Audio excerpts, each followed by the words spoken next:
সব ঠিকঠাক করেও যদি জীবন বারবার আঘাত করে, তাহলে পজিটিভ থাকা কি সম্ভব? ভগবান শ্রীকৃষ্ণ গীতায় বলেছেন, হ্যাঁ সম্ভব। আমরা চেষ্টা করি, পরিশ্রম করি, তবু ফল আসে না।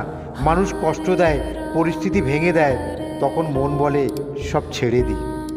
মহাভারতের যুদ্ধক্ষেত্রে অর্জুন ভেঙে পড়েছিলেন নিজের লোকদের বিপক্ষে দাঁড়িয়ে, যখন তিনি বলেছিলেন আমি যুদ্ধ করতে পারবো না।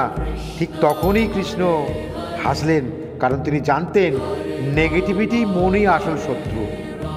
শ্রীকৃষ্ণ গীতায় বলেছেন, দুঃখ আসে পরিস্থিতি থেকে, কিন্তু নেগেটিভিটি আসে ভাবনা থেকে। ভাবনা বদলালেই শক্তি ফিরে আসে। এর সমাধান কি আছে? ভগবান শ্রীকৃষ্ণ 3টি পজিটিভ শিক্ষা, যেটা মেনে চললে আমাদের সমস্যার সমাধান হয়ে যাবে।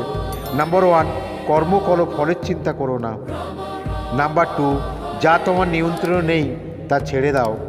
নাম্বার 3, নিজের ধর্মের প্রতি স্থির থাকো।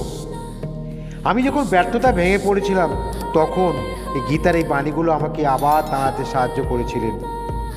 যদি ভিডিওটা ভালো লাগে এবং পজিটিভ থাকার সমাধান খুঁজে পেয়েছেন, তাহলে ভিডিওটি সেভ করুন আর বারবার শুনতে থাকুন, আর কমেন্টে লিখো হরে কৃষ্ণ।